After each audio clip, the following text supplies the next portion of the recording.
this time from the gun. And he'll throw for it this time, and in for the touchdown for the Wildcats, Colby Ramshaw.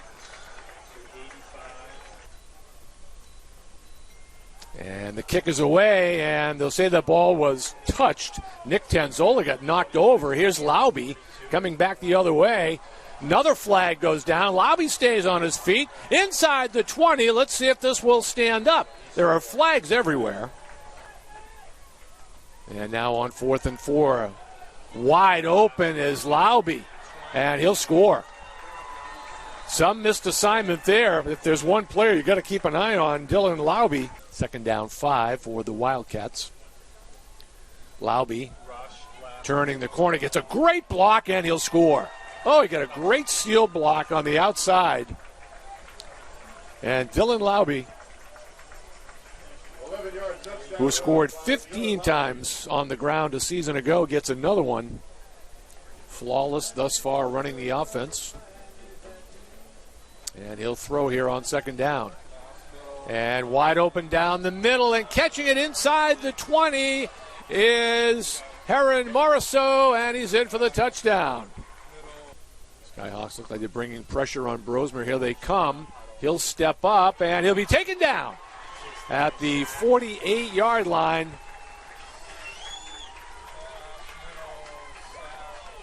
That looks like P.J. Williams. First down from the 20. Karaha rolling. Firing down the sideline for Domer. Can't get it. And on 2nd down, here's Camilla with some room. Camilla, first down inside the 20 and down close to the 15-yard line. From the eye with Corbett, the tailback. Left side, Corbett is in. Touchdown.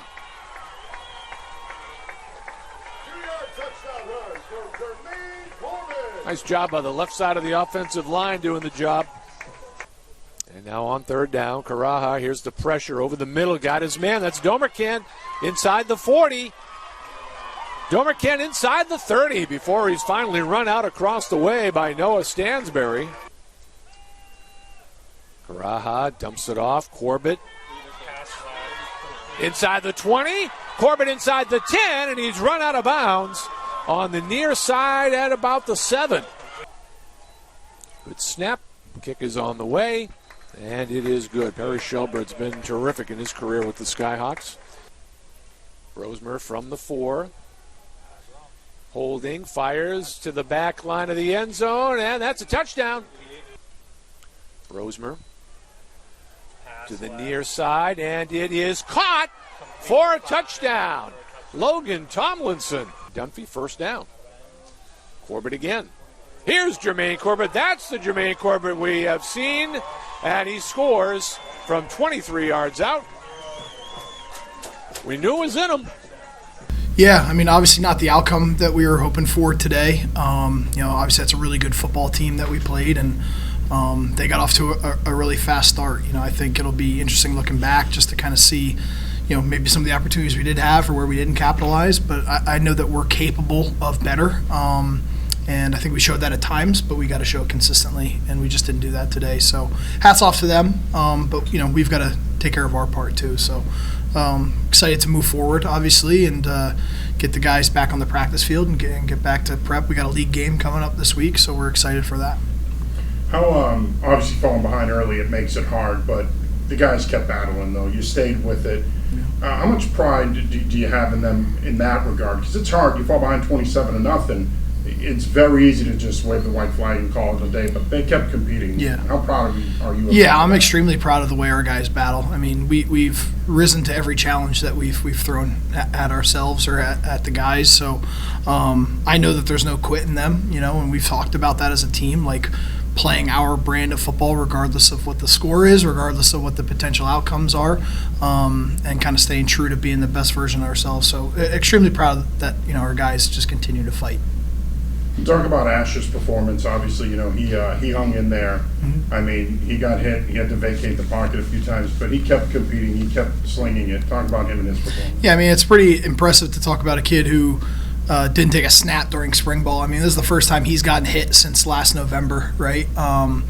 and to come in and to have 3 weeks of camp and to shake all the rust off and come in and battle, it's pretty special. That's why guys rally around him, and I know that he's probably still not pleased with his performance today, and I don't think anybody's really pleased with their performance today. So kudos to him for working his way back and reestablishing himself, and I think he'll continue to get better every single week.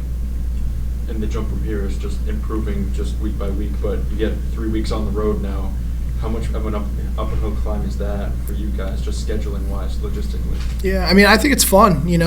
Obviously, this week it's game day travel, right? So we don't have to worry about leaving on a Friday. But it's good to go out there and travel around and play, other great teams in the Northeast and New England, and obviously a chance for us. We're going places that we've never been before, right? So we got a conference game this week against Central Connecticut, and I've never been there before personally. So I'm excited to go down there and open up conference play. Sam, just talk about on the defensive side of the ball. Obviously, their offense is one of the best in FCS. Talk a little bit about what were some of the issues that they gave you guys defensively, and how were you guys able to just hang in there and stay with it despite some of the stuff you were seeing in their talent level? I would say the big plays, some of the big passing plays down the field, getting off the field on third down. I thought we struggled, especially third and long. And then they were doing some of the boundary stuff too in the beginning of the end of the second quarter. So that was the biggest stuff, I think. Jermaine, offensively, obviously for you, in many ways, this offense goes as you go. You're the bell cow of this offense. You kept grinding, man. You had 76 yards rushing. Talk about your performance today and how you think the offense performed as a whole. Like Coach said, I'm not pleased with it. I think, they were pretty good. They were fast. They had 2 All-American DNs, safety, corner. But, we gave it all we can. I guess, we hurt ourselves a lot, I think, at the end of the day. But the mistakes happen, and we just got to work on it, just move forward. And Jermaine, can you talk a little bit about the physicality? Because, their team came in here and was talking about how physical you guys were, and it looked like you kind of, brought that back to them as well. Can you talk about, grinding up for every yard and the 2 touchdowns that you had? It was tough, we talked about it all week. They're going to be fast, they're going to be physical, but that's our motto. We go by fast, physical, and fearless.